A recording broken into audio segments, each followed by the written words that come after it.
అందరికీ నమస్తే అండి. నా పేరు సుధీర్. ఈ రోజున ఎస్ఎంఏ వ్యాధి గురించి మాట్లాడటానికి మీ ముందుకొచ్చాను. ఇప్పుడు ఒక సేవ్ పునర్విక ట్యాగ్‌తో ప్రజలందరూ స్వచ్ఛందంగా స్పందించి ఈ యొక్క 16,00,00,000 సమకూర్చారు. అందులో 10,00,00,000 ప్రజలు సమకూరితే ఒక 6,00,00,000 లోకేష్ గారు సమకూర్చారు. అందును బట్టి లోకేష్ గారికి ప్రజలకి ప్రత్యేకమైనటువంటి ధన్యవాదాలు. అయితే మన రాష్ట్రంలో దాదాపు 500 మంది మన రాష్ట్రంలోనే ఉన్నారు. ఇంతమందికి ఇంజెక్షన్ చేయించాలంటే జరగని పని. ఎందుకంటే ప్రభుత్వంలో అంత బడ్జెట్ ఉండదు. అంత డబ్బులు కూడా ఖర్చు పెట్టేటువంటి ఉద్దేశం ప్రభుత్వానికి కూడా ఉండదు. కానీ ఇకపైన వచ్చేసినోళ్ళకైతే మనం ఏం చేయలేం గానీ, ఇక పుట్టబోయే బిడ్డలకి ఈ వ్యాధి రాకుండా మాత్రం మనం చేయగలం. ఇది మనం చెయ్యాలి. అనేకులకి ఈ విషయాన్ని షేర్ చేయండి.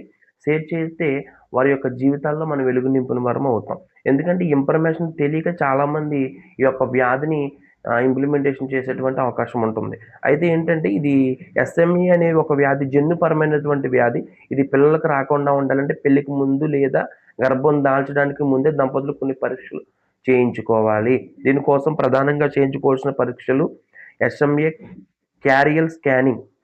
తల్లిదండ్రులు ఎస్ఎంఏ వ్యాధికి సంబంధించి క్యారియర్ వ్యాధి యొక్క లక్షణాలు లేకపోయినా ఆ జన్యువును కలిగి ఉన్నారో లేదో కనుక్కోవడానికి తెలుసుకోవడానికి ఈ రక్త పరీక్ష చేస్తారు.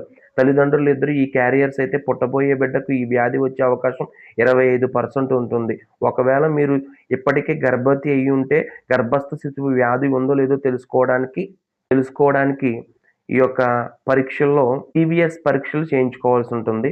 అలాగనే పీజీటీ అంటారు. ఒకవేళ దంపతులిద్దరూ క్యారియర్స్ అయితే ఐవీఎఫ్ పద్ధతి ద్వారా పిండాన్ని ఇంప్లిమెంటేషన్ చేస్తారు. వ్యాధి లేని పిండాన్ని మాత్రమే గర్భాశయంలో ప్రవేశపెడతారు. దీనివల్ల వ్యాధి లేని బిడ్డ పుట్టేలా జాగ్రత్త పడొచ్చు. మీరు డాక్టర్‌లను సంప్రదించాలి. మీ కుటుంబంలో ఎప్పుడు డాక్టర్‌లను సంప్రదించాలంటే, మీ కుటుంబంలో ఎవరైనా ఇదివరకు ఎస్ఎంఏ కలిగి ఉంటే ఖచ్చితంగా సంప్రదించాలి. మీ మేనరికపు వివాహాలు చేసుకున్నప్పుడు ఖచ్చితంగా ఈ వ్యాధి ఉందో లేదో ఈ యొక్క టెస్టులు ఖచ్చితంగా సీబీఎస్ టెస్ట్ చేయించుకోవాలి. పీజీటీ టెస్ట్ చేయించుకోవాలి. అలాగనే మన బంధువుల్లో ఎవరైనా పెళ్లి చేసుకుంటే ఈ టెస్ట్ చేయించుకోవాల్సి ఉంటది. ఇప్పటివరకు ఒక పాప లేదా బాబు ఈ మధ్య సమస్యలో ఉండి రెండో సంతానం కోసం మనం ప్లాన్ చేసుకుంటున్నప్పుడు ఖచ్చితంగా ఈ పరీక్షలు చేయించుకోవాల్సిన అవసరం ఉంటది.